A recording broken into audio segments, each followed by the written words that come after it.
नमस्कार, बहुत स्वागत है। आप देख रहे हैं जेकेएलएच प्राइम टाइम। मैं हूं आपके साथ अबू हुरैरा। कुछ दिन पहले तक लद्दाख में मजबूत नजर आ रहा इंडिया अलायंस अब लेह बनाम करगिल की लड़ाई में एक तरह से उलझता हुआ दिख रहा है।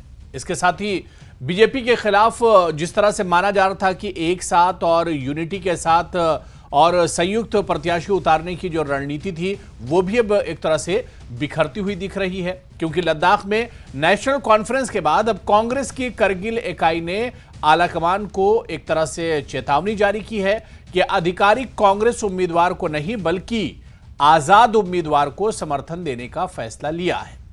तो अब ऐसे में तस्वीर क्या होगी, क्योंकि इससे पहले करगिल नेशनल कॉन्फ्रेंस यूनिट ने भी नाराजगी जताते हुए एक साथ रिजाइन कर दिया था और इसके बाद अब सवाल उठने लगे थे। लेकिन अब जो सियासत हो रही यहां पर जो तस्वीर उभर कर आ रही, इसमें कई सवाल उठ रहे हैं कि करगिल वर्सेस लेह की खींचतान में इंडिया गठबंधन जो है एक तरह से उलझता हुआ नजर आ रहा है लद्दाख में। इसके अलावा भाजपा के खिलाफ संयुक्त उम्मीदवार उतारने की जो रणनीति थी इंडिया गठबंधन की, वो भी एक तरह से क्या फेल हो गई है। आज इसी को हम जेकेएलएच प्राइम टाइम में समझने की कोशिश करेंगे।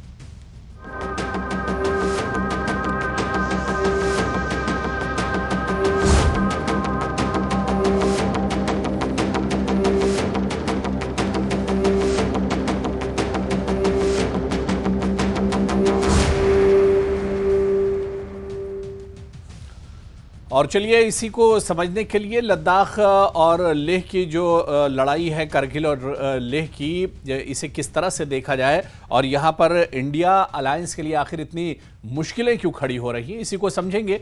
बहुत खास मेहमान मेरे साथ जुड़ रहे हैं। बहुत जल्दी अपने मेहमानों का आपसे इंट्रोडक्शन भी करा देता हूँ। मेरे साथ डॉक्टर अभिजीत जसरोटिया जी, जम्मू कश्मीर बीजेपी के स्पोक्स पर्सन हमारे साथ जुड़े हुए हैं। मेरे साथ सुहेल काजमी साहब हैं, पॉलिटिकल एनालिस्ट हैं, जम्मू कश्मीर लद्दाख की सियासत को बहुत अच्छे से समझते भी हैं। और हमारे सहयोगी मोरूप स्टैंजिन हैं जो लगातार लद्दाख पॉलिटिक्स को कवर कर रहे हैं, उनसे भी हम समझने की कोशिश करेंगे। और कुछ देर में हमारे साथ सैयद रजा जो स्पोक्स पर्सन है लद्दाख डेमोक्रेटिक अलायंस के, वो भी हमारे साथ जुड़ेंगे। सभी मेहमानों का बहुत स्वागत है।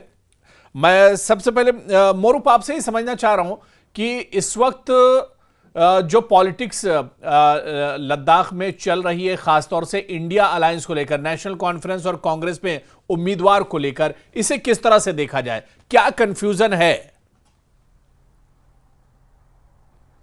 जी हुरैरा, जो मैं पहले ही बताते आ रहा हूँ, जो इंडिया अलायंस जो लद्दाख की बात करें तो एमपी इलेक्शन को लेके हमेशा जो लेह और करगिल डिस्ट्रिक्ट में हमेशा रीजनल जो वाइस जो चाहते हैं अपना कैंडिडेट है, इसलिए तो जो एमपी इलेक्शन के दौरान हालांकि एपेक्स और केडीए एक प्लेटफॉर्म पे आया था, लेकिन एमपी इलेक्शन के दौरान दोनों अलग अलग हो जाता है। जहां तक जो इंडिया अलायंस की बात है, करगिल में जो जिस तरह से हमारे जो फॉर्मर चीफ मिनिस्टर हमारे उमर अब्दुल्ला ने जो लद्दाख की सीट इंडिया अलायंस को छोड़ा, लेकिन उसके बाद क्या हुआ, जो करगिल केडीए एक तरफ हो गया, एपेक्स एक तरफ हो गया। वो तो हालांकि उसमें पॉलिटिकल में क्लेम करते हैं कि ए पॉलिटिकल है, तो इसलिए जो करगिल वाले चाहते हैं मैंडेट करगिल को आ जाए और ले वाले चाहते थे मैंडेट ले को आए। आखिर जो कांग्रेस का मैंडेट ले को आया, तो इस जो करगिल के जो लीडर है वो एक तरफ हो गया, तो इंडिया अलायंस से एक तरफ से कहा जा सकता है अलग हो गया। हालांकि जो क्लेम करते हैं कि वो जो हनीफा जान है वो इंडिया अलायंस के क्लेम कैंडिडेट है, लेकिन जो हाईकमांड है एनसी का, उन्होंने भी साफ तौर पे उनको हिदायत दिया था कि आप ऑफिशियल कैंडिडेट जो श्रींग नाम का ले से है उनको सपोर्ट करो। उसी तरह कांग्रेस हाईकमांड ने भी उनको जो करगिल यूनिट के कांग्रेस को उन्होंने की वार्निंग दिया कि आप ले की जो ऑफिशियल कैंडिडेट को सपोर्ट। तो इस बात से ये जाहिर होता है कि जो इंडिया अलायंस लद्दाख में इस वक्त मुझे नहीं लगता है कि इंडिया अलायंस का कोई रोल रहेगा, क्योंकि एक तरफ जो करगिल एक तरफ हो गया, ले एक तरफ हो गया, और ले में जो वोटिंग परसेंटेज वो दो पार्टी में बांटा जाएगा। जो बुद्धिस्ट मेजोरिटी वोट है वो दो बुद्धिस्ट कैंडिडेट यानी बीजेपी कैंडिडेट और कांग्रेस में बैठा है। और करगिल की बात करें, करगिल में मुस्लिम मेजोरिटी है, वो एक तरफ हो गया। तो ये करगिल और लेह के बीच के एक तरफ से कहा जा सकता है ये फाइट है। बिल्कुल मरूप, यानी एक तरह से कंफ्यूजन है यहाँ पर बना हुआ है इंडिया अलायंस में अभी भी। मैं इसे सुहेल काजमी साहब आपसे भी समझना चाहूँगा कि सर लद्दाख, क्योंकि ये पहली बार नहीं है, इससे पहले भी आपको याद होगा एक बार ऐसे ही और हुआ है कि नेशनल कॉन्फ्रेंस और कांग्रेस के उम्मीदवार को लेकर इसी तरह से हुआ था। अब यहाँ पर हनीफा जान जो नेशनल कॉन्फ्रेंस के उम्मीदवार थे, आज़ाद उम्मीदवार के तौर पर आते हैं, लेकिन उनके हक में नेशनल कॉन्फ्रेंस के पूरा यूनिट जो करगिल का वो एक तरह से रिजाइन कर देता है। अब कांग्रेस की तरफ से भी कांग्रेस जो करगिल का यूनिट है उसकी तरफ से भी अब एक तरह से फरमान जारी हुआ है कि जो ऑफिशियल उम्मीदवार है उससे सपोर्ट ना करके जो इंडिपेंडेंट है यानी हनीफा जान जो है उनका एक तरह से सपोर्ट किया जाना है। तो ये किस तरह की सियासत है? नेशनल कॉन्फ्रेंस अलग है, इसके अलावा कांग्रेस यहां पर अलग है, इंडिया गठबंधन की तो बात आप अलग रख दीजिए, लेकिन करगिल और लेह में जो इतना डिफरेंस है इसे किस तरह से देखा जाए? देखिए अबू सर, जैसे मेरे भाई मौरूफ साहब ने बड़ा ब्रीफली बताया कि अब जो फाइट है वो करगिल और लद्दाख के बीच में बढ़ती हुई नजर आ रही है। अब एक तो रिलीजियस इम्बैलेंस है वहां, और रीजनल बैलेंस भी जो है वो उभरता सामने आ रहा है। अगर आप पुरानी बातें देखें इंडिया अलायंस की, तो इंडिया अलायंस में यही था कि लद्दाख की सीट पे कांग्रेस को नेशनल कॉन्फ्रेंस और पीडीपी सपोर्ट करेगी, लेकिन वो जो अलायंस था वो अलायंस ही रह गया, पेपर्स पे कहीं चला नहीं, कहीं दिखा नहीं, सिवाय एक उधमपुर पार्लियामेंट्री कॉन्स्टिट्यूंसी में नेशनल कॉन्फ्रेंस ने खुल के कैंपेन की इनके लिए। जहां तक लद्दाख की बात है, अगर भारतीय जनता पार्टी को देखें तो वहां भी जो उनका कैंडिडेट था उसको ना रिपीट करके दूसरा कैंडिडेट एक खड़ा कर दिया, और उससे भी इनकम्बेंसी वहां शुरू होगी।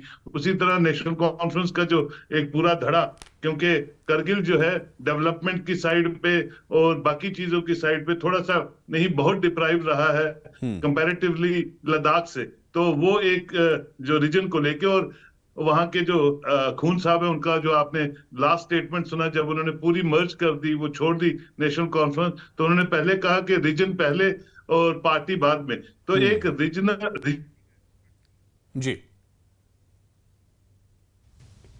अब शुरू हो चुकी है। जी तो मैं समझता हूं कि बिल्कुल ठीक कहा इन्होंने, करगिल वर्सेस अब लद्दाख हो चुका है, और वो रीजनल इम्बैलेंस और रिलीजियस इम्बैलेंस को ठीक करने के लिए अपने अपने कैंडिडेट्स को जो है वो खड़ा कर रहे हैं। और उसमें अभी जब दिख रहा है कि वो जो मेजोरिटी है वो हनीफा जान की तरफ झुकती हुई नजर आ रही है, बढ़ती हुई नजर आ रही है, क्योंकि वो एक फेमस लीडर भी है, और दूसरा ये है कि वो जो जो जो सारी पॉलिटिकल पार्टीज के बीच में जो इनडिसाइसिवनेस है, उससे मुझे लगता है कि इंडिपेंडेंस जो है उनका रोल बढ़ रहा है। बिल्कुल।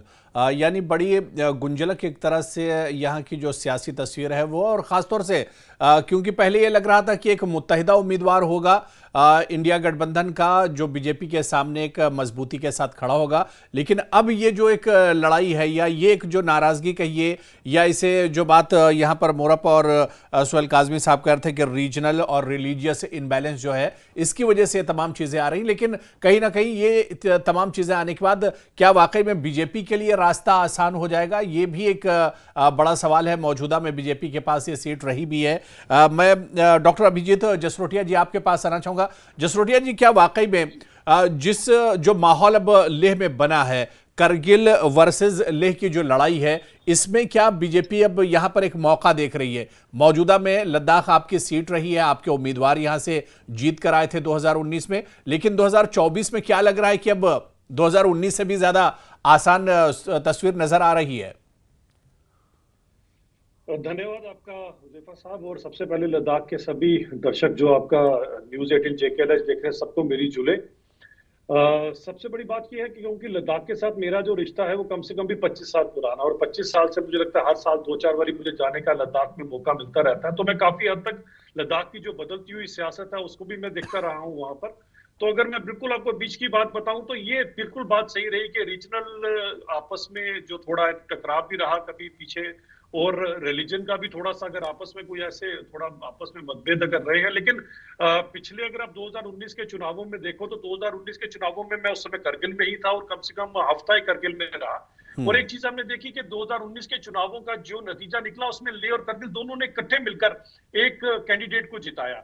और सबसे बड़ी बात ये, जिस कैंडिडेट को जिताया उस कैंडिडेट ने और भारतीय जनता पार्टी ने लेह और करगिल जो है दोनों को बराबर हिस्से से दोनों के अंदर तरक्की करवाई। आप अगर देखें तो करगिल से जसकार की सड़क है जो शायद आज तक कभी नहीं बनी थी, जो अब बनी है। करगिल का हॉस्पिटल देख लीजिए, जो इतना बड़ा हॉस्पिटल अब बन के तैयार हुआ, नहीं तो आजादी के बाद का एक ही हॉस्पिटल वहां पर था, उस हॉस्पिटल में कभी हमेशा प्रॉब्लम रही। तो सब कुछ जो यहाँ पर एक तरक्की का दौर चला पिछले 4-5 सालों के अंदर, और जो यहाँ पर नए नए काम हुए हर एक चीज। और सबसे बड़ी बात ये थी कि जो लद्दाख के लोगों की, क्योंकि 25 साल से तो मैं भी देख रहा था कि लद्दाख के लोगों की एक डिमांड थी कि उन्हें एक सेपरेट यूटी दी जाए। ये यूटी की डिमांड भी जो आज तक कभी कांग्रेस ने पूरी नहीं की, किसी ने पूरी नहीं की, वो भारतीय जनता पार्टी ने पूरी कर दिखाई। क्योंकि हमें लोगों की नहीं तो अब तो वो फिर से स्टेटहुड के लिए फिर से प्रोटेस्ट कर रहे हैं वो लोग लद्दाख। ठीक है, जी जी, उनका अबू हुज़ैफा साहब, इनका पूरा हक है, वो जिस चीज के लिए चाहे वो कर सकते हैं। उनकी डिमांड और हर एक डिमांड उनकी कंसीडर भी की जाती है। लेकिन मैं ये कहना चाहता हूं कि अगर यूटी किसी ने दी तो किसने दी? भारतीय जनता पार्टी ने दी। सबसे बड़ी बात यह कि आज अगर जब 4 जून को नतीजे आएंगे तो सब जानते हैं कि केंद्र में सरकार किसकी होगी, भारतीय जनता पार्टी की सरकार होगी।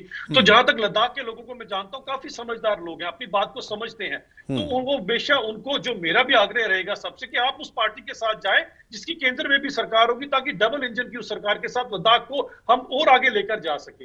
ये जो आपस में इनकी आप लड़ाई देख रहे हैं, एनसी की कांग्रेस के साथ, कांग्रेस की एनसी के साथ, उन दोनों की आजाद उम्मीदवार के साथ, आजाद उम्मीदवार के कांग्रेस वालों के साथ, तो आपस में कभी पूरे का पूरा करगिल यूनिट इनका रिजाइन कर रहा है। तो ये कंफ्यूज कर रहे हैं। अब इस कंफ्यूजन से क्या निकल कर आएगा? कंफ्यूजन से निकल कर आएगा कुछ भी नहीं। और अगर गलती से कुछ ऐसा हुआ भी, तो आप एक चीज से किस तरह से आप डबल इंजन की सरकार चला पाएंगे। तो मैं रिक्वेस्ट करूंगा कि ये थोड़ा सियासत से ऊपर उठकर इन सब चीजों से लद्दाख को, जो हमने सोच कर रखा है कि लद्दाख को जहां पर आगे लेकर जाने का, उसके अंदर भारतीय जनता पार्टी की तरफ जिस तरह से आपने 2019 में हमें मौका दिया था, फिर से मौका देखेंगे। और हमारे पास बड़े अच्छे जो मेरे दोस्त भी हैं, ग्याल सिंह साहब, ये बड़े अच्छे एक ऐसे हैं जो दोनों रीजन्स को इकट्ठे लेकर आगे जाएंगे। हम दोनों ने इकट्ठे काफी काम किया हुआ है। तो मैं सबसे रिक्वेस्ट करना चाहता हूं कि आप जरा इन सब की आपस की लड़ाई को देख ही रहे हैं। ये लड़ाई अगर आज है तो अगर ये कहीं गलती से जीत गए तो और कितनी लड़ाई होगी, तब भी आप सोचिए क्या करेंगे। क्या ये लद्दाख को उन ऊंचाइयों पर लेकर जा सकते हैं? ये इनके लिए नहीं पॉसिबल है। आज ही दिखा रहे हैं कि हमारे आपस में नहीं बनती है, तो कल आने वाले समय में ये क्या करेंगे? तो मैं बड़े जिम्मेदारी से एक बात लद्दाख के लोगों को कहना चाहता हूं कि आप जरा वो चीज सोचें कि जिसकी केंद्र में सरकार आने वाली है। लेकिन जसरोटिया जी कुछ दिन पहले तक, जब तक ये रीजनल और रिलीजियस इनबैलेंस की बात सामने नहीं आई थी, इंडिया गठबंधन लग रहा था कि अब वहां पर एनसी कांग्रेस का सपोर्ट करेगी। 3-3 सीटों का हुआ था जम्मू कश्मीर और लद्दाख को मिलाकर, और ये लग रहा था कि नेशनल कॉन्फ्रेंस पूरा सपोर्ट करेगी यहां पर कांग्रेस को। लेकिन ये तमाम चीजें हो गई। इससे पहले तो एक तरह से तस्वीर बड़ी मुश्किल लग रही थी बीजेपी के लिए, क्योंकि जो प्रोटेस्ट हालिया दिनों वहां पर हो रहा है, और इसके अलावा खुद जो मौजूदा सिटिंग एमपी हैं उन्हें टिकट न दिए जाने से वो भी नाराज थे, हालांकि बाद में वो मान गए हैं। तो ऐसे में जब ये तमाम चीजें हुई तो ये बीजेपी के लिए एक बड़ी राहत की भी खबर है। जसरोटिया जी देखिए, हम भारतीय जनता पार्टी ना तो रीजन के बेस पर ना रिलीजन के बेस के ऊपर कभी सियासत करती है। ये जो पार्टीज, और खासकर अगर आप नेशनल कॉन्फ्रेंस को देखें तो नेशनल कॉन्फ्रेंस पर्टिकुलरली पार्टी कहां की, सिर्फ और सिर्फ कश्मीर बेस्ड पार्टी है। आज उन्होंने सिर्फ अपनी टांग यहां पर फंसाए रखने के नहीं, इससे पहले देखिए लोकल बॉडीज के जो चुनाव हुए तो उसमें भी बीजेपी को बहुत अच्छी जीत एक तरह से नहीं मिली थी। 1 या 2 सीटों पर ही बीजेपी जीत पाई थी वहां पर। मैं मान सकता हूं, आपकी बात बिल्कुल सही है, इसमें कोई दुरुस्त नहीं है। लेकिन अगर आप भारतीय जनता पार्टी के लोकल इलेक्शन के अगर आप नतीजे देखेंगे तो पहले से हमने 10 गुना ज्यादा वोट लिए हैं। तो इसके अंदर ये चीजें हैं, थोड़ा समय जरूर है, लेकिन हमने कर दिखाया, प्रत्यक्ष को प्रमाण किया। आप हमारा 5 साल का रिकॉर्ड निकाल के देखिए और इनका 30-40 साल का रिकॉर्ड निकाल के देखिए। लद्दाख के लोगों के साथ तो हमेशा कहीं ना कहीं नाइंसाफी तो नेशनल कॉन्फ्रेंस ने की है। आप 51-52 की असेंबली उठाकर देख लीजिए। जब 12 लाख का कम पॉपुलेशन हमारे जम्मू की थी और 10 लाख कश्मीर की थी, तो 1.5 दर्जन हमसे ज्यादा सीटें उन्होंने कश्मीर दी। और लद्दाख वालों को कितनी सीटें दी थी इनको पता है। उनका हक भी उनको कभी नहीं दिया गया आज तक। और ये जो बात करते हैं इन सब चीजों की, ये जो ऑटोनॉमियस काउंसिल भी है, ये भी अगर किसी ने दी थी तो ये उस समय पीडीपी थी जिसने इनको दी थी, तो वो तो नेशनल कॉन्फ्रेंस ने आज तक नहीं दी इनको कभी भी, ना कभी कांग्रेस ने इस तरफ कभी सोचा। तो जो काम किया गया, जिसने किया, हम उसकी बात करनी चाहिए। लेकिन आज जो यहाँ पर काम कर दिखा रहा है, वो कौन कर दिखा रहा है? वो भारतीय जनता पार्टी कर दिखा रही है। लेकिन ये लोगों को गुमराह कर रहे हैं। आपके सामने आपने खुद देखा कि इनका खुद में आज अंडरस्टैंडिंग नहीं है, तो ये लोगों को आने वाले समय में क्या देंगे? आज लद्दाख के लोगों को चाहिए कि वो अपना निर्णय लें कि उन्होंने क्या करना। ठीक है, सुहेल काज़मी जी, सर, जिस तरह से जसरोटिया जी ठीक है अपनी पार्टी का जो वर्जन है वो एक तरह से रख रहे हैं और जीत का दावा कर रहे हैं, लेकिन मैं कुछ दिन पहले की अगर आप जाइए, हालांकि एक मुत्तहिदा उम्मीदवार देने में नाकाम हुआ है इंडिया अलायंस, लेकिन आपको क्या लग रहा था जो नाराजगी मौजूदा में लद्दाख में देखने को मिली लगातार, और अभी भी वो प्रोटेस्ट लद्दाख में एक तरह से चल रहा है, चाहे स्टेटहुड की बात की जाए, छठे शेड्यूल की बात की जाए, इसके अलावा रोजगार की बात की जाए, कई इस तरह की मांग थी जिस पर अभी भी लगातार प्रोटेस्ट चल रहा है। लेकिन जो इनबैलेंस की बात हो रही है, जो एनसी और कांग्रेस के बीच में बात नहीं बनी, या करगिल और लेह के बीच में जो बात नहीं बन पा रही है रीजन वाइज, ऐसे में बीजेपी को एक मौका यहां पर फिर से मिल रहा है। देखिए, बीजेपी ने कहा कि हमने यूनियन टेरिटरी दे दी, यूनियन टेरिटरी तो जम्मू कश्मीर भी बन गई। मेरे भाई Abhijit Jasrotia sahab, he is the best spokes person of Bharatiya Janata Party and he knows the nitty-gritties of the Bharatiya Janata Party's जी policies. So I have nothing to say what he is saying. But भारतीय Janata party सब कुछ देने के बावजूद भी decision making में बहुत पोर है। और जब वो सत्ता में इतने साल रही, जो डिसीजन उनको 5 साल पहले लेने चाहिए थे पार्टी को देखते हुए या कैंडिडेट्स को देखते हुए, उसमें वो बिल्कुल बिल्कुल असफल रहे।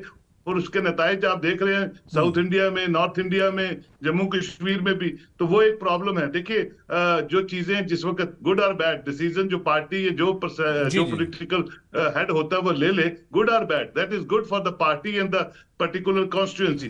Decision making में they are very poor, and certainly when you are in power you think that you are behaving like dictators. Kargil और लद्दाख में एक खूबसूरत बात यह है कि करगिल और लद्दाख के लोग पिछले 77 साल से कभी कहीं कहीं तो 4-4 दिन बाद धूप देखते थे, और वो लगातार अपनी डिमांड्स को लेके, ये खूबसूरती है कि वो इकट्ठे हो जाते हैं। उस वक्त रिलीजियस और रीजनल इंबैलेंस नहीं था पहले लद्दाख और करगिल में, लेकिन भारतीय जनता पार्टी के टेन्योर में, 10 साल के टेन्योर में बहुत काम हुआ लद्दाख में। लेकिन करगिल भी उसका पार्ट है, और करगिल ये जो कह रहे हैं 2-4 चीजें जो उन्होंने गिनवाई हैं, और हमेशा भारतीय जनता पार्टी कहती है कि मुस्लिम समुदाय में शिया को हमारे बहुत करीब है और गुज्जर कम्युनिटी बहुत करीब है, और वो सिर्फ on on on on verbal records है, ऑन ग्राउंड जो है वो नहीं है। अगर ऐसा होता तो वो एक या तो कैंडिडेट चेंज ना करते या एक कंसेंसस बनाते वहां पे, जिस कंसेंसस के तही वो एक्सेप्टेबल कैंडिडेट ये देते। अब प्रॉब्लम ये है कि खूबसूरती भी है और प्रॉब्लम भी है कि वो लोग जब कोई डिसीजन ले लेते हैं अपने एजुकेशन को लेके, एजुकेशन एलिवेशन को लेके, लद्दाख और करगिल के लोगों ने सोचा, और आज देखिए जम्मू कश्मीर से ज्यादा एलिवेटेड एजुकेशन क्लास है वहां पे। अपनी बिल्कुल राइट्स को बिल्कुल। लेके वो जब वो इकट्ठे होते हैं तो वो जीत के बाहर आते हैं, चाहे जो भी परिस्थितियां वहां इरप्ट हो जाए। तो बिल्कुल इस पे हम आगे भी समझेंगे। हमारे साथ तमाम मेहमान जुड़े हुए हैं, चर्चा हम जारी रखेंगे। बहुत छोटा सा ब्रेक लेंगे, फौरन लौट कर आते हैं।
तो करगिल वर्सेस लेह की खींचतान में लद्दाख में इंडिया गठबंधन एक तरह से उलझता हुआ नजर आ रहा है और इसी को आज हम जेकेएलएच प्राइम टाइम में भी समझने की कोशिश कर रहे हैं। बहुत खास मेहमान मेरे साथ जुड़े हुए हैं। ब्रेक के बाद मैं मुरुप आपके पास ही आना चाहूंगा। मुरुप, क्योंकि ये चीज पहली बार नहीं है जो करगिल वर्सेस लेह की जो लड़ाई है, जो जिसकी बात ब्रेक पर जाने से पहले सुहेल काजमी साहब भी कह रहे थे कि चाहे रीजनल या रिलीजियस इम्बैलेंस की बात करें या इस तरह से इसे देखें तो ये पहली बार नहीं है। इससे पहले भी लद्दाख की सियासत में, पॉलिटिक्स में इस तरह की तस्वीर सामने आ चुकी है और इससे मुरुप कहीं ना कहीं पूरे लद्दाख को पॉलिटिकली या सियासी तौर पर काफी नुकसान भी उठाना पड़ता है। जी हुरेरा, जैसे कि यही जो एमपी इलेक्शन को लेके ले और करगिल आमने सामने आ जाता है, जो एक दूसरे के बीच में जब टकराव होता है तो एमपी इलेक्शन को लेके ही होता है। इसीलिए जो एपेक्स और केडीए का जो 4 डिमांड है उसमें से एक डिमांड ये भी है कि ले को एक एमपी सीट दिया जाए और करगिल को भी एक एमपी सीट दिया जाए। तो आप बता दूं, इस बार की जो एपेक्स और केडीए फर्स्ट टाइम एक प्लेटफॉर्म पे आया था जो एक हिस्टोरिक डिसीजन है लद्दाख के सेफगार्ड को लेके। और जहां तक एमपी की बात, जो एमपी की सीट की बात करें तो उसमें कोशिश किया कि एपेक्स और केडीए दोनों ने मतलब इनडायरेक्टली कोशिश किया है कि उनकी तरफ से कैंडिडेट हो, कॉमन कैंडिडेट हो, लेकिन ये हो नहीं पाया। अब जहां तक जो रीजनल की बात मैंने पहले किया उसमें ये होता है, चाहे पास में भी आप देखिए अगर मैंडेट ज़्यादातर कांग्रेस का ले को ही गया तो उस समय भी जो कांग्रेस की जो करगिल के लीडर हैं, इवन जो 2019 में देखिए तो करबलाई साहब है, वो कांग्रेस का टॉल लीडर है, वो इंडिपेंडेंट के तौर पर खड़ा हो गया। उसी तरह आप देख सकते हैं 2014 में जब श्रिंग सांपेल को जब मैंडेट मिला तो उस समय भी वो जो गुलाम रजा है कांग्रेस की लीडर, वो भी इंडिपेंडेंट के तौर पे खड़ा हो गया। तो ये जो करगिल और लेह के बीच में ये टकराव हमेशा होता है, चाहे मैंडेट कहीं भी जाए। मैंडेट ज़्यादातर कांग्रेस का यहाँ पर आया तो इसलिए जो करगिल के लीडर चाहे किसी भी पॉलिटिकल एफिलिएशन रखते हो, कोई पॉलिटिकल, तो वो एक पार्टी को नज़रअंदर करते हुए एक इंडिपेंडेंट के कैंडिडेट के तौर पे खड़ा हो जाता है। तो अब इस समय आपका सिचुएशन बता दूं तो करगिल का एक ही कैंडिडेट है और ले का 2 कैंडिडेट। तो जाहिर सी बात है जो ले की बुद्धिस्ट मेजोरिटी वोट है 2 और बीजेपी और कांग्रेस में बांट जाएगा, और दूसरी तरफ जो करगिल की जो इंडिपेंडेंट कैंडिडेट है हाजी हनीफा जान, तो वो एक तरफ हो गया। तो अभी इस वक्त मुझे लग रहा है कि अब तो 1 साइडेड इलेक्शन हो जाएगा, लेकिन कुछ कह नहीं सकता। अभी 4 तारीख को ही पता चलेगा, इसमें ज़्यादा नहीं बोल पाएंगे क्योंकि जो लद्दाख के कुछ इशू है, 4 डिमांड इशू है, उसको लेके लद्दाख के वोटर्स के मन में क्या रहेंगे ये इस बार क्या पता है। इलेक्शन में थोड़ा तब्दीलियाँ भी आने का ये हो सकता है क्योंकि लद्दाख के जो 4 डिमांड है वो मेजर डिमांड है एपेक्स और केडीए का मेन, जो नाराजगी है लोगों में। बिल्कुल बिल्कुल मुरुप, बड़ी अच्छी बात आपने कही। और मैं डॉक्टर अभिजीत जसरोटिया जी आपके पास आना चाहूंगा। देखिए अभिजीत जसरोटिया जी, आखिर लड़ाई असल में क्या है? क्योंकि करगिल और लेह दोनों चाहते हैं कि उनका अपना अपना एमपी होना चाहिए। सारी सरकारों से इनकी डिमांड रही, लेकिन ये डिमांड आज तक पूरी नहीं हुई है और ये लड़ाई इस तरह से अब निकल कर सामने आती है। और यही लड़ाई, जिस नाराजगी की बात यहां पर मुरुप कर रहे थे, यही डिमांड आज लद्दाख में जो बड़े पैमाने पर प्रोटेस्ट हो रहा है, यही डिमांड है कि उनकी जो असेंबली थी, उनके जो मेंबर असेंबली होते थे, वो भी अब एक तरह से उनसे छीन लिए गए हैं। तो ये भी एक नाराजगी है लद्दाख के लोगों में। देखिए, मैं ये चीज कहना चाहता हूं कि एक चीज आप समझिए कि अगर हम थोड़ा सा इनको इतिहास में भी ये चीज देखेंगे कि जो चीजें कही गई, जिस तरह से यूटी की डिमांड की गई, क्योंकि हम तो तब मानते हैं कि कश्मीर बेस्ड पार्टियां जितनी थी उन्होंने हमेशा लद्दाख के लोगों के साथ हमेशा जो है एक पक्षपात किया है, उनको हमेशा उन्होंने पीछे रखा है। तो हम भी जानते अच्छी तरह से। अगर सरकार में तो बीजेपी भी रही है, 2.5 साल तो बीजेपी भी सरकार में रही है, आप भी उससे बाहर नहीं है। नहीं, मैं जो पुरानी बात आपसे कर रहा हूं मैं उसकी बात कर रहा हूं। हमारा जब मौका हमें मिला तो सबसे पहले हमने यहाँ पर यूटी बनाई और यूटी की डिमांड तब से पूरी की। होता क्या अबू हुज़ैफा साहब, आपको एक चीज समझनी चाहिए कि देखें हमें कौन होगा, किससे हमारे को उम्मीद रखनी चाहिए, जिसमें देने का भी सामर्थ्य हो, जिसमें मर्जी भी हो देने की, वही कर सकता है हर एक चीज को। आप आज इंडिया अलायंस से या इनसे आप क्या लगाएंगे, इनसे क्या उम्मीद लगा सकते हो? कांग्रेस से आप क्या उम्मीद लगाएंगे? कांग्रेस का इतिहास जरा सबका सब, तो 10 साल बीजेपी को भी सेंटर में हो गए। लद्दाख में जब करगिल और लेह के लिए अलग अलग एमपी की डिमांड कर रहे हैं तो 10 साल तो बीजेपी को भी सेंटर में हो गए हैं। देखिए, हर चीज की अगर बात जो होती है वो आके बैठकर टेबल पे ही बात होती है हर एक चीज की। और हमें लगता है कि अगर इनको अभी यूटी बने कितना ही टाइम हुआ है अभी, अब आप देखें ना, उससे पहले की कुछ और बातें रही हैं, आज कुछ और बातें हैं, लेकिन करेगा कौन आगे? अगर किसी भी चीज की हमने डिमांड करनी, लेटर से कुछ भी है, वो डिमांड पूरी कौन करेगा? क्या वो करेंगे जिन्होंने 50-60 साल से कभी आपकी यूटी की डिमांड को कंसिडर नहीं किया, या वो कभी करेंगे जिन्होंने ले और करगिल को हमेशा बांटने की राजनीति की है, या आपस में इनको लड़ाने की राजनीति की, और या फिर वो करेंगे, अगर इतिहास में अगर आप कांग्रेस के जाएंगे, ये वही कांग्रेस है जिसने आधे से ज्यादा नेहरू जी के टाइम पे पैंगोंग लेक जो है वो चीन को सौंप दी। ये वही है जिन्होंने अक्साई चीन, डूरू वैली, चाबी वैली की चाबी चीन को दे दी, और उसके बदले में राजीव गांधी फाउंडेशन में 100 करोड़ रुपया लिया था, और उसके बाद खैर उसको मैनिपुलेट करके अपने आप से उससे पीछा छुड़वा लिया। तो आप कांग्रेस से उम्मीद कैसे कर सकते हैं? ठीक है जसरोटिया जी, लेकिन ये इशू बहुत पुराना है। क्या ये मान के चलें कि फिर अगर बीजेपी की सरकार सेंटर में आती है, 400 पार वाला जो नारा अगर वो पूरा होता है, तो क्या करगिल लद्दाख के लोगों की ये डिमांड भी पूरी की जाएगी आने वाले दिनों में? देखें, कारगिल के लद्दाख की डिमांड, अगर उनकी जो भी डिमांड है, बैठकर टेबल के ऊपर डिस्कस करके लिए, हर एक चीज के लिए जो भी है उसके लिए केंद्र ऊपर बैठा है, बड़े बड़े लोग हमारे ऊपर बैठे हैं जिनके दिल में एक सेपरेट जगह है लद्दाख के लोगों के लिए। तो मेरा ये सबसे मानना है कि इन 400 की जो हमारा आंकड़ा पार होना है, इसमें आउटी कारगिल के लद्दाख के लोगों को दोनों को डालना पड़नी है, क्योंकि हमें एक चीज समझना पड़ेगी कि एक तरफ वहां चीन है और एक तरफ ये कांग्रेस के मंसूबे हैं। इसके अंदर मेरे को जिस चीज की हमेशा एक थोड़ा सा खौफ भी रहता है, कहीं इस चीज के अंदर ये जो नेशनल कॉन्फ्रेंस और कांग्रेस वाले अपने ठीक है। सुहेल काज़मी जी, क्या ये लड़ाई वाकई में स्टेटस की भी है? जो मोरूफ बता रहे थे कि अब करगिल और लेह दोनों चाहते हैं कि दोनों का अपना अपना एमपी होना चाहिए जो उनकी नुमाइंदगी पर मुल्क के पार्लियामेंट में, ऐवान में रख सके, लेकिन ये बहुत पुराना मसला है। बहुत सी पार्टियां इख्तिदार में आई, चली गई, लेकिन ये मसला हल नहीं हुआ। क्या ये भी एक बड़ा इशू है? बिल्कुल अबू जी, बहुत बड़ा इश्यू है। और ये उम्मीद थी कि ये जो थंपिंग मेजोरिटी की सरकार पिछले 10 साल की जो रूल कर रही है इंडिया में, ये इन्हीं से उम्मीद थी कि ये रीजनल और रिलीजियस इंबैलेंस को खत्म कर सकते थे, और इन्होंने बहुत ग्राउंड वर्क किया लद्दाख में और करगिल में, कोई शक नहीं है। अभिजीत जी बिल्कुल ठीक कहते हैं, ये बहुत बार वहां इनके यूनिट्स बैठे रहे to consolidate the voters and to show the strength of the Bharatiya Janata party on ground के क्या क्या काम ये कर सके। देखिए, यूनियन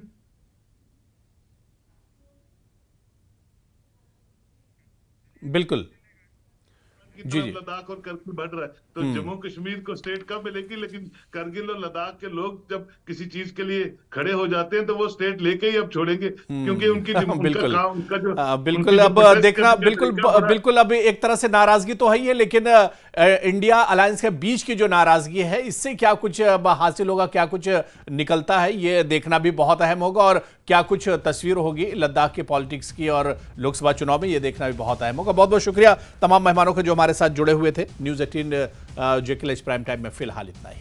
नमस्कार।